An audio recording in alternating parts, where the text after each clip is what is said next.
Hi everyone and welcome to Autodesk PowerMill. So we have already started the module number 4, which is all about the advanced finishing toolpaths and machining strategies.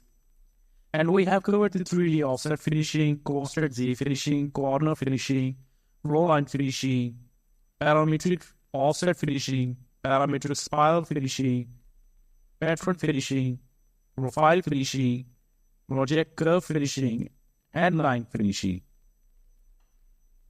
So right now, we are going to start a new topic, which is all about the radial finishing. So it's just the name given to it, radius or radial. So it's all about that we are going to perform the toolpath operation, which is like a circular type of object to perform the operations of toolpath strategy on the circular type object, okay? So right now, let's go and do what are the steps, what are the things, what are the parameters which required the radial finishing toolpath. So let's get started. So I have the Autodesk PowerMill software open, and right now we need a model for our new radial finishing toolpath. So let's go to the file and import a model. Click on model. So I have a model which is in the form of step format. So just click on the part 2, click open, and it's just getting loaded into your software, importing your software. Okay. So let's see. Oh, so as you see that the model is loaded into the software, but the work coordinate system is not correct. So we want this face to be in the Z direction. Right now it's in the Y direction. So you know that what we have to do is we have to rotate the model around the X-axis to get the direction in the Z. So just go to the model, right click, go to edit, go to transform, just click on the X, and here we have the face in the Z direction. Okay, so we have the top view of this model.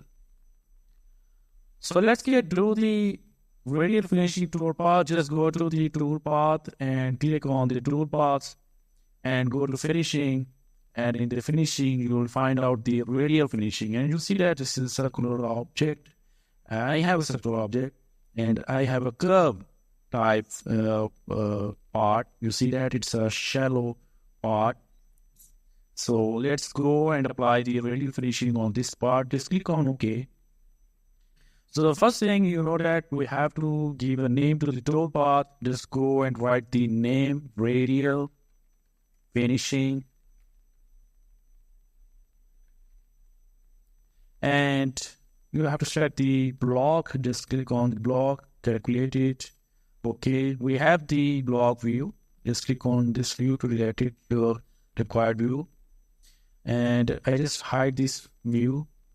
Okay, so go to tools. You have to select appropriate tool for this object. So I'm going to use the bar nose tool for finishing operation. So I'm going to write it 5mm BN. This means that bar nose. So 5mm, length is up to 5mm. Let's go to the radial finishing. We have the center point. So the center point is X0 and Y0. Why the center point is X0 and Y0? You see that my origin is at the center point. So make sure that you have the origin point at the 0 point. Okay? Or at the center of your object. And if your point is not here, let me say that this is the point, and you'll see that this is the X point and this Y point. The radial finishing will apply from this point to the other area. Okay, so let's go and I'll do this by click on calculate.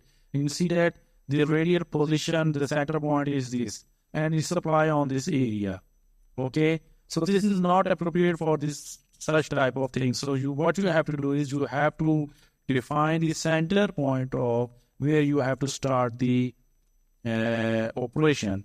So for that purpose, just click refresh and you have to find out the center point. So for center point, you can easily go to the position input form and go to the circle. You can select the 3 points, 1, 2, 3 points to get your center point ready. So 1, 2, and 3 point. So it will definitely find out this center point of click apply. And you'll see that it's at the center point, X0 and Y0. Okay. So this is how you can find out the center point of a circle by using the block position input form. Okay. So the next thing is the radius. So you have to find the starting point and the end point. So let's say that the start point is 0. It means that it will definitely start from the 0 point and the end point. So you have to find the end point. Let's say that the end point is from this point to this point. So it's almost, let's say that it's almost 104. This means that the area is 104 millimeters. Or you can have, if you know the model dimensions, then you can directly input the model dimensions and say that it's 100 millimeter. Okay. So it will definitely start from 0 to 100 millimeters. You have to define the angle. The next thing is the angle. Starting angle is 0. You have to know that from the circle has a 360 degrees. So circle is defined as at a 360 degrees. So the starting angle would be 0 and the ending angle is 360. Let's say that if you are going to start from 0 to 90, let's say that 0 to 90, just click on calculate. So definitely it will perform its operation. Let's go on top view from this 0 point or 0 degree to 90 degree. If you are going to set this at 180 degrees, then definitely it will do half of that circle and perform its machining operation. Okay. Or if you do this at 370 degrees, then it will perform this area. And then if you are going to set this at 360 degrees, it will perform its operation 360 degrees on that point. Okay. So that's the thing. That's all the things you will need to do perform. The other thing is the step over. You have to find out the step over, or you can set the step over by manually set it as 1.5 millimeter step over. And the tolerance is 0, thickness if you want to set the thickness, and the order position is 1-way or 2-way. Let's say in 2-way direction. So it will perform its 2-way direction. Therefore, and let's say, let me show you the 1-way. In the 1-way, you see that it just take to this save point and then go back to the surface and cut down the material. So, but in the 2-way joint, it will never go back to the save point. It will take a cut from the other way and just cut down that area. Okay.